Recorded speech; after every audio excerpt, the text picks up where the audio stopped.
20살을 2번이나 돌면서 이제 40이 됐잖아요.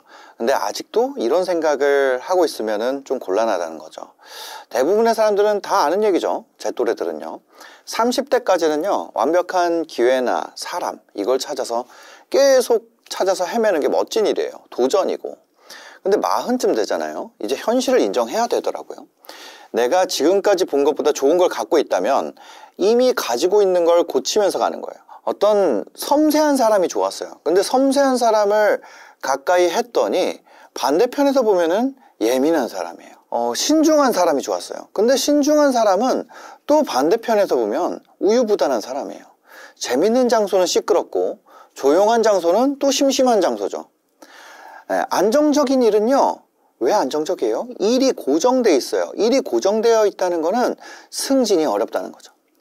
반대로 일이 늘어나는 데는 사람이 계속 필요하니까, 승진이라는 건 누구 위로 올라가는 거잖아요.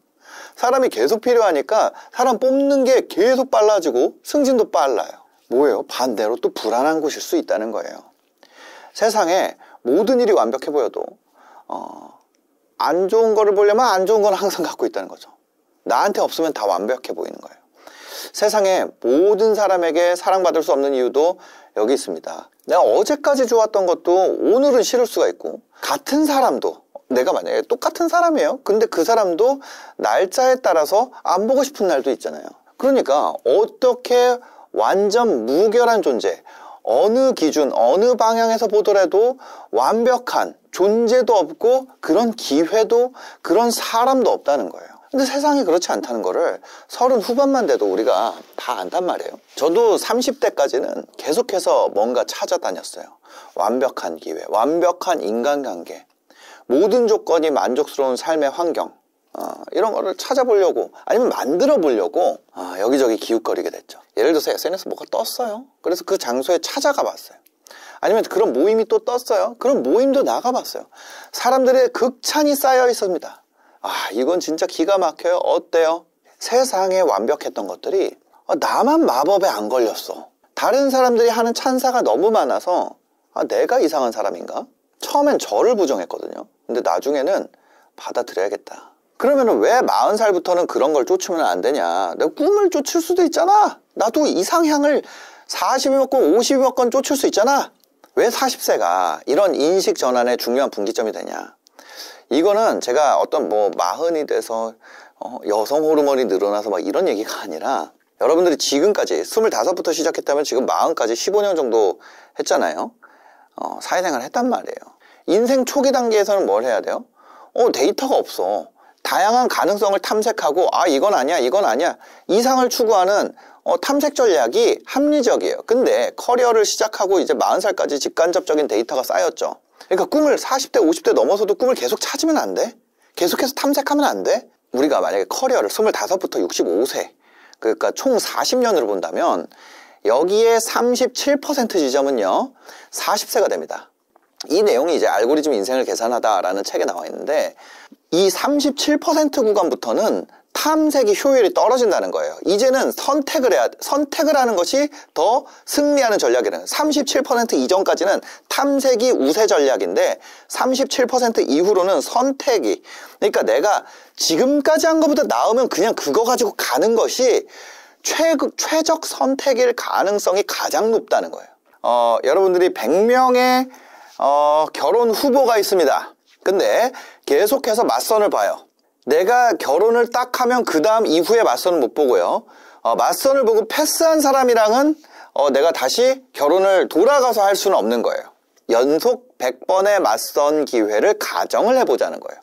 37번째까지 있죠. 37번째까지 사람은 아무도 선택하지 않는 것이 이득이라는 거예요. 아무도 선택하지 않는 것이. 그러면 그때는 뭘 해요? 기준만 정하는 거예요. 37번째가 될 때까지는 기준만 정한다. 그럼 37번 보면서 37명 중에 베스트가 있을 거 아니에요. 그 중에 베스트를 선택한 다음에 그 사람보다 나으면 그냥 바로 결혼하는 거야. 그 뒤 안 보고. 이때 성공 확률이 굉장히 높다는 거죠. 왜 그런가요? 자, 여러분들 예를 들어서 이거를 더 줄여볼게요. 3명의 후보가 있다고 생각해 봅시다. 이 사람들 점수를 매겨볼게요. 1, 2, 3이에요. 후보를 안 보고 처음 만나는 사람 무조건 결혼하는 전략. 후보가 3명일 때를 가정할게요. 처음 보자마자 결혼하는 전략. 이 사람이 3번일 확률. 가장 점수가 3점일 확률은 3분의 1이에요. 3명 중에 1명이니까. 반대로 2명 봤을 때 2명 보고 선택하는 전략하면 어때요? 마지막 남은 사람이랑 그냥 무조건 하는 거니까 이때 확률은 얼마예요? 3분의 1이에요. 그러면 제일 처음 3분의 1, 제일 끝에는 3분의 1이야. 그러면은 이 사이에 1명 보고 선택하는 전략을 했을 때는 확률이 더 높다는 거 아니에요. 우리가 1명 보는 전략은 6가지 경우가 있습니다. 왜? 내가 처음에 1점 지원자를 봤어요. 근데 두 번째 봤는데 2점이야. 그러면 실패죠. 왜? 최적 선택이 아니야. 3점짜리를 못 보고 2점이랑 결혼했으니까. 1, 2, 3일 때는 1점 보고 그 다음에 2점 만나면 바로 결혼해야 되잖아요. 앞에 말한 전략으로 보면. 그러면 3을 못 봤으니까 뭐예요? 성공이 실패예요? 실패예요. 근데 1번 1 지원자를 보고 그 다음에 3 지원자 보는 경우도 있죠. 1 지원자 보고 3 지원자 보면 어때요? 바로 결혼했을까? 2번이 탈락되면서 성공했죠. 반대로 경우의 수가 내가 2번을 먼저 볼 수도 있잖아요. 2점을 보고 그 다음에 올 수 있는 경우의 수가 1, 3이나 3, 1이잖아. 보시면 2점일 때 두 번째에서 선택을 안 할 거고 세 번째에서 선택을 하면서 성공할 거예요. 2점일 때 바로 3점을 만나면은 2점은 탈락이니까요. 그 다음에 3점을 만났을 때 2점보다 앞에 본 사람보다 높으니까 성공하게 됩니다. 3점짜리를 제일 먼저 탈락시키는 경우, 이 경우에는 둘 다 실패예요. 그죠? 그러니까 전체 6가지의 경우의 수 중에 실패가 3개고 성공이 3개니까 이 전략이 50%가 된다는 거예요. 4명이면 어떻게 돼요? 0명 보기 하면 4분의 1이고 4명 보기 하면은 4분의 1이죠. 그럼 그 사이에 어떤 최저값이 있을 거예요. 근데 이와 관련해 가지고 유니스트의 조원경 교수님이 엑셀 작업을 해놨습니다. 이 이미지를 한번 보겠습니다. 여기서는 100명의 비서로 예를 들었는데요. 100명의 후보 중에 최고의 비서를 뽑을 확률이 탐색군 비율이 37% 부근에서 가장 높게 나타난다는 거예요. 그죠? 저 꼭지, 저기 가장 높은 지점이 바로 37%의 지점입니다. 그러니까 우리의 커리어가 37%를 넘어서는 이 시점에서 한정된 자원을 이제는 탐색에다 넣는 게 아니에요. 후보를 더 보는 거를 이제는 하면 안 돼. 명백한 비효율이라는 것이 수학적으로 확률적으로 이미 증명이 돼 있습니다. 그러니까 이제는 우리의 인생이 37%가 넘어가는 시점이에요. 이 시점에서 한정된 자원, 시간이나 에너지, 돈 이런 거를 탐색에다 소모하면 안 된다는 거예요. 이제는 선택의 구간입니다. 이미 구축해온 강점, 구축되어온 관계, 지금까지의 환경, 이거의 가치를 극대화하는 선택 전략으로 전환하는 것이 훨씬 더 합리적이고 효율적인 생존 방식이 된다는 거죠. 그래서 여러분들이 지금의 시점 있잖아요. 40이라는 시점. 여기서 완벽한 이상을 막 헤매고 찾고 이거는 멈추고 나한테 내가 이미 갖고 있는 거를 개선, 그러니까 더 낮게 나가려는 태도가 이게 체념이나 포기가 아니에요. 앞에 최적 선택은 한 번 선택하면 못 바꿔요. 근데 우리 인생은 어때요? 지금 갖고 있는 것보다 더 나으면 그걸로 바꿀 수가 있어. 한 번의 선택이 아니에요. 다방면에 존재해요. 그러니까 내가 지금까지 쌓은 걸 다 무너뜨리고 다시 처음부터 뭐 하고 다 무너뜨리고 또 다른 거 찾아서 기웃거리고 이게 아니라 지금 주어진 거를 개선하면서 나가는 게 지금부터 훨씬 더 좋은 선택이라는 거예요. 세상의 모든 가치는 상충관계가 있다는 거죠. 그게 커피예요. 근데 카페인이 들었어요. 그걸 단점으로 봐요. 근데 카페인이 들었다는 것은 누군가에겐 장점이에요. 뜨거운 물은 막 운동을 끝낸 사람한테는 진짜 가치가 없겠지만 저처럼 많이 떠드는 사람한테는 뜨거운 물이 매우 가치가 높은 거예요. 뜨겁다라는 속성이. 저희 애는 뜨거운 걸 못 먹거든요. 뜨거운 게 굉장히 울 정도로 안 좋은 속성이지만 무엇이든 안 좋게 보려면 안 좋게 볼 수 있고 좋게 보려면 좋게 볼 수 있다는 거죠. 우리가 흔히 장점이랑 단점이라고 부르는 것은 사실상 하나의 속성이 지닌 양면에 불과하다는 거죠. 그냥 보는 사람에 따라서 다른 거예요. 어떤 결함이 아닌 거예요. 근데 그걸 결함의 문제로 여기고 고치려고 할수록 그냥 아무것도 없어지게 돼요. 특성을 제거하면 판단의 여지가 없어져요. 평범하게 되는 거예요. 근데 반대로 어떤 것을 만족시키는 특성을 개발할수록 다른 면에서는 불만을 만들어내게 됩니다. 그래서 세상에는 장점만 모아놓은 완벽한 대상이 원천적으로 존재할 수 없어요. 모두의 기준이 다르기 때문에. 부정적인 거에다가 기준을 맞추고 무조건 부정적이려고 작정한 사람, 그 사람은 만족할 방법이 없죠. 마찬가지로 장점만 모아놓은 완벽한 대상은 원천적으로 존재할 수가 없어요. 모든 선택은 어떤 가치를 선택하면 다른 가치를 포기하는 거예요. 좋기만 한 게 어디 있냐는 거야. 좋기만 한 게. 단점을 보려면 단점은 항상 존재한다. 세상의 모든 가치는 트레이드오프 관계에 있는 뭔가가 존재한다. 완벽한 기회라는 거는 없다는 거예요. 완벽한 존재라는 개념은 모든 상황, 모든 관찰자에게 통용되는 보편적이고 고정된 평가 기준을 전제할 때 모든 관찰자의 조건이 똑같아야 돼. 인간은 그럴 수가 없게 만들어져 있어. 어제까지 선호했던 가치가 오늘 나한테 불필요한 거 있어요. 똥 싸러 가기 전에는 화장실 냄새만 찾아서 쫓아다니던 놈이 똥 싸고 나면 냄새 난다고 배고플 때는 밥 냄새만 쫓아다니다가 배부르면은 밥 냄새 난다고. 결론적으로 완벽함이라는 거는 그 실체가 없고 그냥 상상 속에만 있는 관념적인 거예요. 그래서 저는 이제 40살부터 사람들이 성숙해져라, 어른이 되라 이렇게 얘기하잖아요. 저는 진정한 의미의 성숙함이라는 거는 이 존재하지 않는 이상향에 대한 미련을 버리고 내 손에 쥔 이 불완전한 카드들을 최적의 조합으로 만들어가지고 최선의 결과를 만들어내고자 한다. 여기에 안주하는 것이 아니라 이곳을 나의 기준점으로 삼는다. 무슨 얘기인지 아시겠죠? 앞에 탐색이 여러분들의 기준점이 돼야 된다는 거예요. 나도 진짜 잘 안 풀리던 때가 있었어. 그냥 뭐라 그래야 되지? 처음 결혼하고 반지하 살고 무작정 막 이것저것 뭐든지 될 것 같은 거 막 쑤셔보고 이러면서 살던 때가 있었는데 그때 나한테 내가 좀 해주고 싶은 말이 있어요. 너무 많이 돌아왔어. 너무 많이 돌아왔고 그 상황을 벗어나는 게 정말 어떤 느낌이냐면 끈적거리는 늪지대에 빠져있는 느낌? 그래서 이것저것 해봐도 계속 안 되고 그 상태에 나한테 만약에 그 인터스텔라처럼 내가 가서 얘기할 수 있다면 무슨 얘기를 할까? 옛날에 나한테 얘기한다면 어떨까? 이렇게 생각을 해봤어. 그 얘기를 해주고 싶어요. 첫 번째는 내가 뭘 행동을 했으면 그 결과를 기록해놔야 된다는 거예요. 암흑기에 있던 시간 동안은 뭐였냐면 내가 아이디어가 떠올라. 근데 행동을 했어. 근데 어떤 건 망치고 어떤 건 잘 됐단 말이야. 근데 너무 많은 행동을 했기 때문에 어떤 게 나한테 유의미한 행동인지를 몰랐어요. 그거를 좀 정리를 한 게 첫 번째로 되게 좋았던 것 같아요. 행동을 하기 전에 내가 왜 이 행동을 하게 됐는지 생각의 흐름이 있잖아. 예를 들면 뭔가 광고를 하기로 했어요.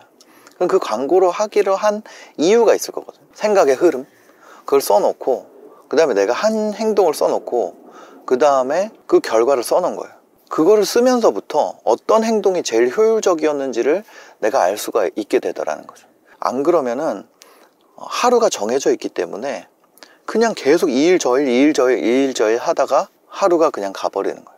근데 하루만 그렇게 살면 내일부터는 괜찮겠지 했는데 그게 계속 매일이 어쩔 수 없이 반복이 되다 보니까 그게 한 달이 되고 1년이 되고 그렇다는 거죠. 그래서 첫 번째는 행동의 이유와 결과를 기록해가지고 좋은 걸 찾는 거. 이거 첫 번째인 것 같아요. 그러다 보면은 내가 했을 때 좋은 일들이 골라질 수밖에 없거든요. 이거를 한 달 정도, 뭐 길게는 반년 정도 이렇게 하다 보면 진짜 좋은 일들이 골라질 수밖에 없어요. 근데 거기서 또 만나는 문제가 있어요. 뭐냐면 그런 일들은 하기가 싫어. 억지로 해야 되니까 이거 하면은 잘 된다는 거 아는데 하기가 싫잖아요. 그러면 어떻게 해야 되냐면 그 하기 싫은 일을 싫지도 좋지도 않은 일로 바꾸는 거예요.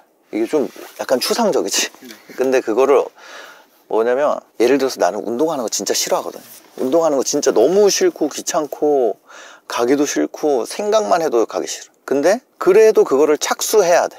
우리 착수한다는 게 뭔가 시작한다는 거잖아요. 예를 들어서 운동 가는 것을 착수하는 거, 그걸 내가 해야 되는 거면은 그 일을 좋지도 싫지도 않은 일로 바꾸는 거야. 예를 들면 운동하는 거라 그러면 그냥 이렇게 바꾸는 거야.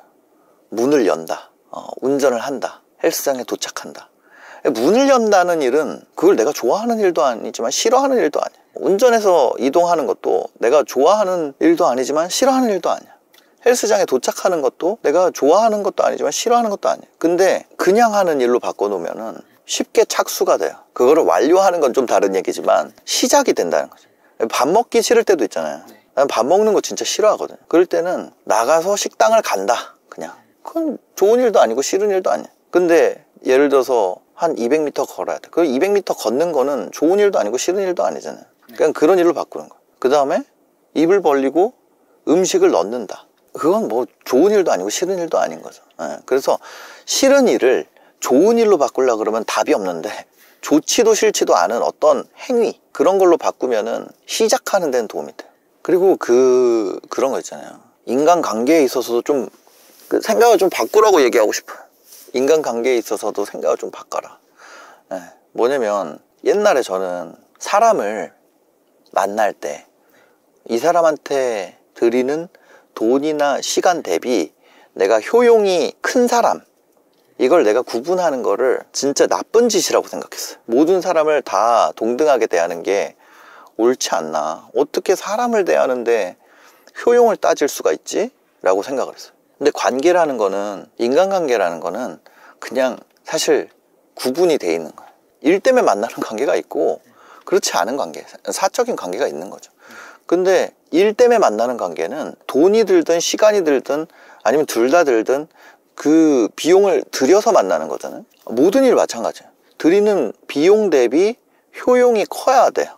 그래야지 사업은 잘 돼. 근데 그 사실을 딱 처음 마주했을 때, 아, 나는 사업을 할 사람이 아닌가 보다, 이런 생각을 했는데, 그게 아니라 구별하면 돼. 내가 우리 애한테 드리는 비용 대비 효율을 안 따진단 말이에요. 그냥 하는 거지. 가족한테 대하는 것도 마찬가지고, 와이프한테 대하는 것도 마찬가지고, 부모님한테 하는 것도 비용 대비 효율을 안 따진단 말이에요. 뭐 친구 관계도 마찬가지죠. 근데 비즈니스 관계는 그거를 따져야 된다는 거예요. 내가 얼마 전에 제가 이 비즈니스 PT를 하잖아요. 그래서 우리 회원들이랑 간담회 같은 걸 했었는데, 졸업생들이랑. 그 졸업생이 그런 얘기를 하는 거예요. 주PD님이랑 친해지려면 제가 어느 정도 매출을 올리면 될까요? 그거랑 상관없다는 거지. 친해지려면 뭐 100억을 벌어야 되나요? 뭐 이런 얘기를 하더라고요.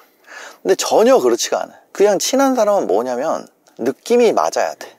바이브가 좋아야 되고 감정적으로 끌려야 되고 그냥 그게 더 중요하지 않나? 근데 일이라는 거는 드리는 시간 대비 효율이 높은 만남을 해야지.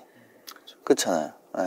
예를 들어서 나는 야구를 좋아하는데 야구선수 1번부터 9번까지 친한 순으로 배치를 한다면 그 팀은 어떻게 될까요? 그 팀 망해. 그냥 하나만 해야 되는 건 아니에요. 그죠? 근데 친구나 가족한테 효율을 따지고 직장에서는 친한 순으로 하고 이러면은 어떻게 되겠어요? 인생이 어려워. 인생이 고이게 되는 거야. 근데 난 어떻게 나한테 그럴 수 있어? 이렇게 생각했었어요. 그렇게 얘기해 주는 게 되게 중요한 것 같아. 근데 내가 너를 인간적으로는 진짜 좋아하지만 우리 다른 프로젝트를 같이 하자. 그걸 얼만큼 잘 매끄럽게 해 나가느냐가 나중에 되게 중요한 요소가 되더라는 거죠. 이 정도인가? 이 정도 얘기를 해줄 수 있을까? 아니, 하나 더 있는 것 같아. 진짜 중요한 거. 뭐냐면, 머리가 똑똑한 사람, 생각이 빨리 돌아가는 사람, 이런 사람 특징이 뭔지 알아요? 말싸움을 잘해. 말싸움을 잘해. 근데 그러다 보니까 자기 자신과의 말싸움도 진짜 빨리 해. 내가 뭐가 싫어. 하기 싫어. 그리고 반대편에 나는 이거 해야 돼. 이 두 개가 말싸움을 하잖아요.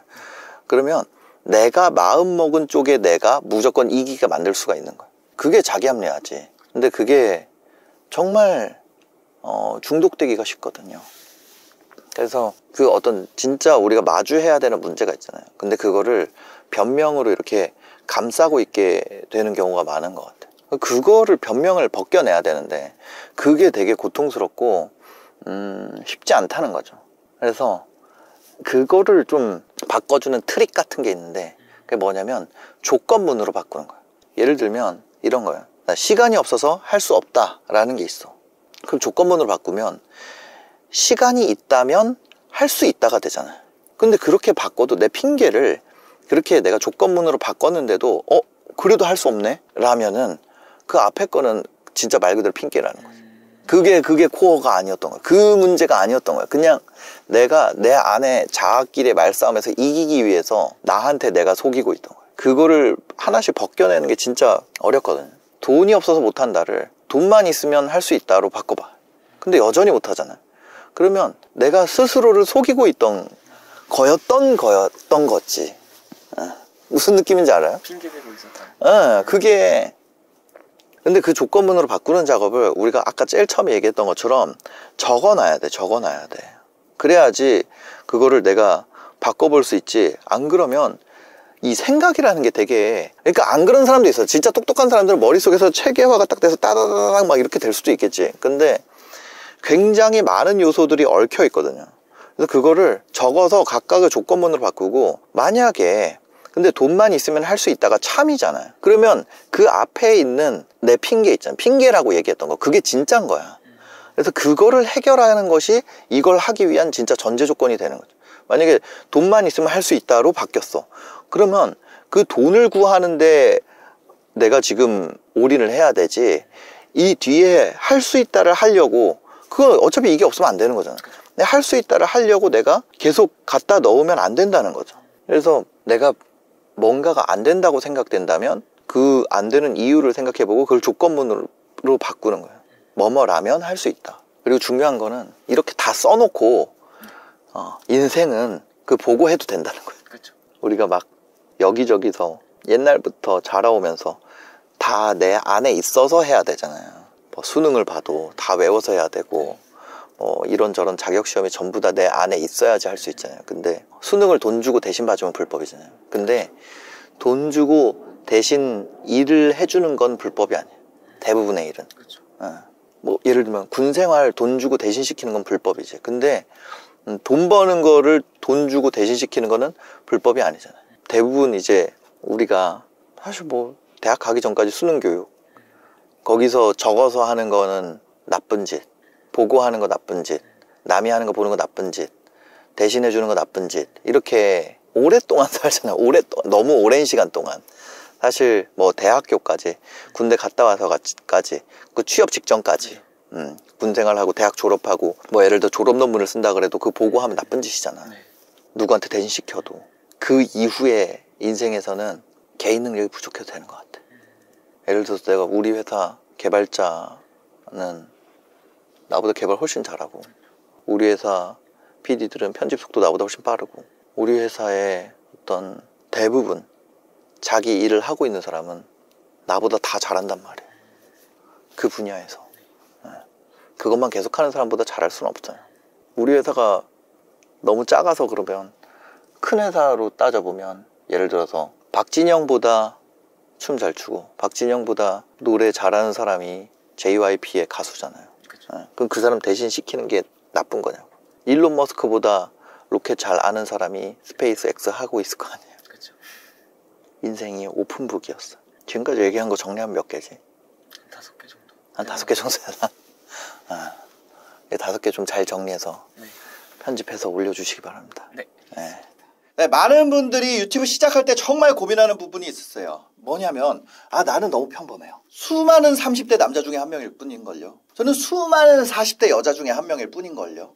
아무것도 특별할 게 없어요. 근데 그런 분들만 갖고 있는 정말 기가 막힌 능력이 있습니다. 그걸 활용하게 됐을 때 차별화를 만들 수가 있다는 거죠. 그리고 그 훈련 방법을 지금부터 좀 얘기를 드릴게요. 첫 번째가 이제 차별화를 만드는 방법과 그 다음 그걸 이용한 훈련 방식에 대해서 얘기를 드릴 거예요. 나로부터 출발하는 방법이에요. 나로부터. 어떻게 나로부터 출발할 수 있을까요? 여러분들이 평범한 사람만 할 수 있는 방법이에요. 조건입니다. 만약 평범하지 않다면 나로부터 출발하는 방법을 사용할 수가 없어요. 평범하다는 얘기는 뭐냐면 나와 비슷한 사람이 많다. 이게 맞아요. 만약에 비슷한 사람이 없이 내가 평범이 아니라 극단적으로 1번 뛰어나거나 또는 2번 뭐 열등하다고 표현하기가 좀 그 단어가 미워가지고 뭐라 할까요? 안 뛰어남이라고 할게요. 여기는 이제 플러스고 여기 마이너스예요. 근데 극단적인 이런 것을 가지고 있다면 여러분들이 이 평범이라는 단어를 쓸 수가 없겠죠. 근데 여러분들은 내가 만약에 진짜 여러분들이 이 평범이라면 이것을 가지고 있단 말이에요. 나랑 비슷한 사람. 이거는 크리에이터로서는 치명적인 단점이 됩니다. 맞죠? 뛰어난 사람이나 안 뛰어난 사람이나 이게 극단값에 있을수록 정말 많이 먹어서 내가 진짜 쯔양 같은 사람이 되거나 아니면 정말 적게 먹어서 소식자가 되거나 그 둘 중에 하나란 말이에요. 근데 뭐예요? 나 이거가 안 돼. 그러니까 내가 이 유튜브를 한다는 거에 대해서 어떻게 해야 될지를 모른단 말이에요. 근데 이 사람이 갖고 있는 최대 장점 뭐냐면 시청자로서 장점을 갖고 있어요. 이 사람들은 그것을 보는 자기가 속한 그룹 집단에서 특이한 케이스잖아요. 그러니까 이런 시청자를 모으기가 어려워. 그러면 이 시청자를 모으기 위해서 우리가 어떻게 평범함을 활용할 수가 있는가? 이게 이제 한 가지 방향이에요. 그 다음에 여러분들이 이해하고 있어야 될 맥락이 하나가 더 있어요. 뭐냐면 유튜브를 볼 때 어떻게 봐요? 이렇게 홈 화면이 있죠. 홈. 이 핸드폰 화면 보이시죠? 이 핸드폰 화면에 보시면은 그냥 유튜브 들어오면 뜨는 거 있죠. 거기서 우리가 어떤 걸 해요? 썸네일을 본단 말이에요. 썸네일. 홈화면에 들어와서 썸네일을 훑다가 요 사이에 스크롤을 합니다. 그 다음에 이제 영상으로 들어가서 이렇게 영상 보기가 시작됩니다. 그죠? 그다음에 요 사이에 어떤 게 있어요? 터치라는 행위가 있죠. 이 뒤에 수많은 단계들이 있지만 일단 여기까지만 오늘 배워보자는 거예요. 근데 홈화면에서 썸네일에서 영상 보기지 우리가 영상에 어떤 내용을 있는지 먼저 알고 썸네일을 나중에 보지 않는단 말이에요. 여러분들이 본 비디오들 있죠. 비디오들의 내용은 기억이 나죠. 근데 썸네일이 기억나요? 썸네일이 기억이 안 난단 말이에요. 그러니까 여러분들이 그때 그 봤던 영상 뭐였더라? 하고 찾으려고 해도 어때요? 썸네일이 생각이 안 나요. 왜? 썸네일을 홈화면에서 썸네일을 인지하고 이 스크롤 하다가 멈추고 터치하는 데까지 한 1초가 안 걸려요. 딱 봐서 인지하고 클릭하는 데까지. 굉장히 본능적이고 즉각적인 반응이란 말이에요. 그러니까 이거는 썸네일은 뭐예요? 본능적이고 즉각적이에요. 여기에다가 호소를 해야 된다고. 그리고 영상 보기에서는 이게 10점이라 그러면 이게 점점 9, 영상이 길어질수록 7, 6, 5, 4 긴 영상일수록 아주 즉각적인 자극이 점점 낮아지게 된다고. 요 맥락을 이해해야지 이 지금 얘기하는 거를 알 수 있기 때문에 얘기를 드리는 거예요. 그래서 홈화면, 썸네일, 영상 보기 이렇게 간단 말이에요. 실제 아무리 좋은 영상이더라도 자 요거 좀 나중에 여러분들 구독 눌러 놓으시면 요런 꿀팁들 오늘 같은 이야기들 제가 드릴 테니까 다시 홈화면, 썸네일, 영상 보기, 스크롤, 터치 여기로 갔단 말이에요. 근데 요 터치, 요 고객수 이거를 늘리려면 어떻게 해야 되겠어요? 이 고객들이 본능적 즉각적으로 반응했던 썸네일을 우리가 찾아내야 돼요. 그래서 그걸 통해서 학습을 할 수 있다면 학습. 무슨 말인지 아세요? 이 썸네일 샘플 중에 고객이라고 표현했는데 이게 시청자들이 어떤 썸네일에 본능적이고 즉각적으로 반응을 했는지 이것을 여러분들이 어떻게 알 수 있냐는 거예요. 왜냐? 유튜브에서는 이 안에 부분 있잖아요. 이 안에 내용이 좋아도 노출을 많이 줘요. 알고리즘이 밀어준다는 얘기예요. 왜? 사람들이 많이 좋아하니까. 그러면 요 터치가 많이 돼도 밀어준단 말이에요. 그러다 보니까 이게 영상이 재밌어서 그런 건지 썸네일이 좋아서 그런 건지 뭔지 나중에 보면은 여러분들이 프로그램 같은 거 쓰면은 좀 괜찮을 수 있지만 그런 거 없으면 어떻게 해야 돼요? 내가 알 수 있는 방법이 거의 없단 말이에요. 이런 상황에서 학습이라는 게 뭐예요? 이게 배우고 이게 익히는 거잖아요. 배울 것이 없고 익힐 것이 없으니까 계속 내용만 생각나니까 내가 저런 내용을 할 수 있을까? 여기에 빠지게 된다는 거죠. 이게 2번이에요. 이게 1번이고 여기까지 얘기한 내용을 좀 정리해보면 이 두 개가 맞닿는 지점을 여러분들이 깨닫게 될 거예요. 자, 홈화면, 썸네일, 영상 보기에 올 때 본능적이고 즉각적인 부분 그거를 담당하는 것이 이 썸네일이다. 그리고 유튜브에서는 내용이 좋은 것도 중요하기 때문에 이게 썸네일이 좋아서 된 건지 내용이 좋아서 된 건지 알기가 헷갈린다. 심지어 그 시청자들이 이 썸네일을 좋아했었는지 알기가 어렵다. 그럼 그걸 우리가 왜 알려고 그러냐? 그 썸네일을 기반으로 우리가 배우고 익히기 위해서 어떤 썸네일에 즉각적으로 반응하는지 우리가 알 수가 없으니까 여러 데이터를 가지고 있다면 다른 채널들 데이터 내가 아주 많아요. 그러면은 알 수가 있겠지만 그 데이터가 없는 사람은 어떻게 하냐고. 그 사람한테 가서 클릭률 높은 거 보여주세요 이렇게 할 거야? 그럴 수가 없죠. 그래서 2번에서 중요한 거는 한 문장으로 그냥 생각하면 썸네일의 가치가 높다. 나는 평범하다. 그냥 문장으로 그냥 생각해보면 그 다음에 그 3번 그 썸네일을 배우고 익힌다. 그 다음에 네 번째 있습니다. 유튜브 입장을 고려해보자. 이거는 뭐냐면 이번에 왜 썸네일이 중요한가에 대한 보강 논리. 여러분들이 이 영상을 보다가도 뭐가 떠요? 광고가 떠요. 그러면 그 광고는 크게 세 종류가 있어요. 처음에 어떤 영상이 시작하자마자 이 썸네일을 클릭하기만 하면 재생되는 거. 터치죠, 터치. 정확하게는 터치하자마자 시작되는 광고. 프리롤 광고가 되어 있습니다. 그 다음에 내용이 좋으면 미드롤 광고가 나와요. 그럼 다 보고 나면 엔드롤 광고가 나와요. 그죠? 이 세 가지를 아실 거예요. 여러분들 광고 그냥 클릭해서 들어가면 바로 광고 나오잖아요. 그다음 보다 보면 또 광고 나오잖아요. 그다음 끝에 뭐 나와요? 엔드롤 광고 나오잖아요. 그런데 시청자 숫자가 어때요? 시청자 숫자라는 건 여기가 시간이고 여기가 막 뷰어의 숫자라고 해볼게요. 그럼 처음에 들어와서 이렇게 떨어진단 말이에요. 그러면은 뷰어 숫자가 시간 경과 여기 0이고 그 언제 제일 많아요? 이 클릭하고 들어온 사람이 제일 많잖아요. 그러면 다시 이거를 일로 볼게요. 이 셋 중에 광고 제일 많이 보는 게 뭐예요? 유튜브 입장에서. 유튜브는 시청자들이 광고를 볼수록 돈을 버는 구조예요. 맞아요? 그거 다 알잖아요. 왜냐면 우리가 광고를 보면 뷰당 돈이 구글한테 일부가 가고 그 다음에 일부가 누구한테 가요? 크리에이터한테 간단 말이에요. 근데 이 구글이 그래가지고 돈을 여기서 버는 입장이에요. 유튜브 입장이. 그러면 자 다시 돌아와서 뷰어 숫자가 이렇게 줄어들면 제일 많이 보는 거, 돈 제일 많이 되는 거 이거 들어오자마자 재생되잖아요. 그럼 이거는 이 뒤에 붙어있는 이 내용의 가치와 상관없이 클릭만 하면은 어떻게 돼요? 유튜브 돈을 번다는 얘기예요. 심지어 떼주지도 않아 거의. 시청시간이 일부 이상 되지 않으면 프리롤 광고가 재생됐지만 유튜버한테 안 준다고요. 광고는 시청시간과 관계없이 재생됩니다. 우리 경험적으로 알잖아요. 그래서 이번에 대해서 완전한 이해를 가지고 있다면 내용이 중요해요? 아니면은 그 앞에 들어오게 하는 본능적이고 즉각적인 썸네일이 중요해요? 썸네일이 중요하단 말이에요. 그럼 우리가 이 썸네일을 어떻게 훈련할 것이냐? 이제 이 문제가 남아있는 거예요. 어떻게 훈련하느냐? 바로 이게 힌트가 돼요. 여러분들이 대부분 사람들이 유튜브 시작할 때 어떻게 하냐면 내가 봤던 것에서 시작해요. 내가 봤던 것이 뭐 이런 뛰어나거나 안 뛰어나거나 이런 거겠죠. 그 어떤 분야에. 그쵸? 그런 걸 보고 한단 말이에요. 그럼 이걸 봤을 때 여러분들이 유튜브에서 여기를 클릭하시면은 내 시청 기록을 볼 수 있어요. 내가 어떤 걸 봤었는지 확인할 수가 있단 말이에요. 컴퓨터에서 지금 여기 컴퓨터 화면밖에 없어가지고 보면은 여기 있죠. 여기에 유튜브의 내 데이터 이렇게 있잖아요. 보면 뭐 있어요? 유튜브 시청 기록이라는 게 있죠. 있어요, 없어요? 여러분들도 다 있을 거예요. 그럼 거기서 내가 얼만큼 봤는지 나오잖아요.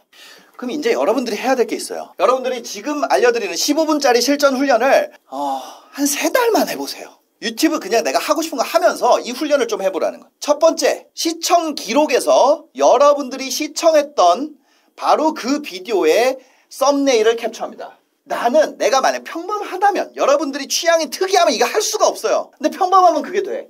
나와 비슷한 사람, 만약에 특이하면 특이한 사람이 또 하는 방법이 있어요. 나와 비슷한 사람이 많다기 때문에 여러분들 한 명만 공략해도요. 유튜브 보는 사람이 우리나라 국민의 한 70%라고 가정을 해보면 한 7,000명은 있다는 거예요. 내가 평범하다면 나 자신의 취향만 제대로 타겟해도 엄청난 유튜버가 된다고. 한 구독자 1만 명? 그거 가는 거는 무리가 없다는 얘기예요. 근데 남의 걸 하려고 그러니까 원래 내 결이 아닌 걸 하려고 그러니까 더 어려워지는 건데 그것도 훈련을 해야죠. 그것도 훈련을 하는데 일단은 요 방식으로 해보라는 거예요. 그래서 시청 기록에서 썸네일을 먼저 봅시다. 그 썸네일을 캡처한 다음에 두 번째 뭘 하냐면 유튜브 하는데 이렇게 해야 돼? 기록이라는 걸 해보자는 거야. 기록. 그 썸네일 옆에다가 한번 써보는 거예요. 내가 이거 지금 보니까 내가 어떤 무의식에서 내가 어떤 이유로 클릭하고 싶었지? 맞아. 나 그때 감기 걸렸었어. 그래서 나 클릭했던 것 같아. 왜냐면 비타민C 막 이런 거를 내가 본 기록이 있단 말이에요. 예를 들면 이게 내가 어떤 이득이 있을 것 같아서 봤어. 그리고 그 이득을 좀 구체적으로 쓰는 거죠. 두 번째 뭐예요? 궁금증 때문에 봤어. 궁금증 때문에 봤어. 아니면 세 번째 어떤 잘생긴 남자가 나와서 봤어. 본능적으로 뭔가 봤어. 이쁜 여자가 나와서 봤어. 여러 가지 여러분들의 상황에 맞는 뭔가가 존재할 거 아니에요. 존재하고 있을 거 아니에요. 내가 너무 공감이 됐어.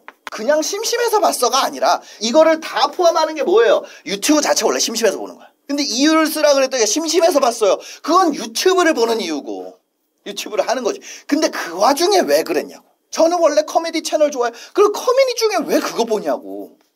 왜? 남들 다 보니까 그랬어. 남들이 뭔가 그런 이유가 있을 거 아니에요. 그럼 남들 왜 다 볼까?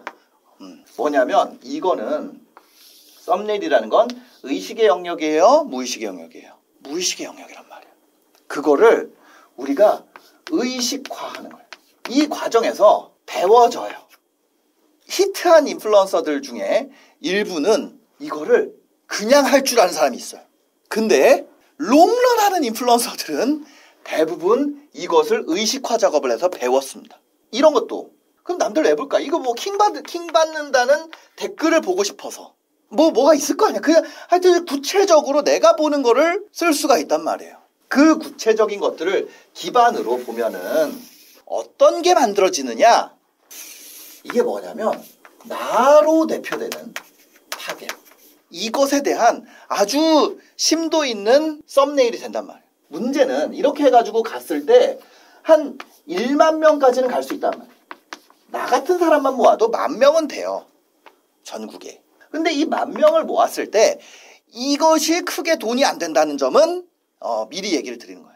이거를 모았을 때 지금 썸네일만 했을 때 여러분들이 목표로 해야 되는 건 썸네일은 주에 한 편 만든다고 했을 때 6개월 안에 클릭률 10%는 한 번은 찍어본다를 목표로 해야 돼요. 사람들 뭐가 문제인지 몰라. 나 클릭률 막 2% 3% 나오고 있는데 뭐가 문제인지를 몰라요. 그리고 이런 훈련 과정을 강제화해서 반복해야 돼요. 그러면 뭐가 생기냐면 감이라는 것이 놀랍게도 생겨난다는 거예요. 근데 이런 게 있어요. 내가 보는 분야랑 내가 해야 되는 분야가 있어. 그런 분들이 일부 있는데 그런 분들은 저희랑 그냥 같이 하는 게 더 빠르긴 빨라요. 왜냐면 데이터가 다양하니까. 근데 만약에 내가 이렇게 한번 해보고 싶다 그러면 이렇게 하는 거를 저는 훨씬 더 권장드려요. 이게 뭐냐면 나를 발견해 나가는 과정이고 이 과정에서 나는 이런 취향의 사람이구나. 그리고 나 같은 사람이 이렇게 많구나를 배울 수 있는 과정이에요. 그리고 그거와 관련된 원고를 쓰기도 어때요? 내가 많이 봐왔기 때문에 쉽단 말이에요. 쉽다는 게 상대적으로 쉽다는 거예요. 여러분들한테 갑자기 헬리코박터균에 대한 원고를 쓰라고 하는 것보다 여러분들이 좋아하는 거에 대해서 말하라고 하는 게 훨씬 더 쉽기 때문에. 나 좋아하는 게 근데 좋아하는 거 뭐냐고 물어보면 여러분 좋아하는 거 없다 그런단 말이에요. 좋아하는 것도 없고 싫어하는 것도 없고 아무것도 없어요. 저는 평범해서요. 평범이 무슨 도망치는 그런 것처럼 사용되고 있어요. 근데 여러분들의 시청 기록은 거짓말을 안 해요. 좋아하는 거 없어요. 그 사람 가가지고 핸드폰 뺏어가고 시청 기록 봐봐. 좋아하는 걸 말하기 부끄러워요가 더 정답인 경우가 많아요. 내가 감히 좋아한다고 할 수 있을까요? 이것을 유튜브를 100편을 봤으면서 좋아하는 것에도 자격이 있다고 생각해. 그럴 필요 없다. 근데 여튼 이 방식으로 오늘 배운 방식으로 여러분들이 한번 해보시고요. 나는 좀 빠르게 성장되고 싶다. 나는 뭔가 승부를 보고 싶다. 승부를 보고 싶다. 내가 뭔가 유튜브에 올인하고 푹 젖어서 한번 내가 이거를 진짜 주원규가 하는 방식을 진짜 탈탈 털어서 한번 배워보고 싶다. 그런 분들은 고정 댓글에 사실 이런 맛배기 강의랑은 완전 차원이 다른 퀄리티의 강의들을 준비해놨으니까요. 와서 함께 하시면 좋겠습니다. 유튜브에서 어떤 성과를 어떤 기간 동안 어떻게 올릴 수 있는지 제가 고정 댓글에 설명하는 페이지 링크를 남겨놨어요. 그 설명하러 가서 보는 거는 공짜니까 지금 한 5분밖에 안 걸립니다. 가서 한번 보시기를 바랍니다. 영상 봐주셔서 감사합니다. 행복한 하루 되세요.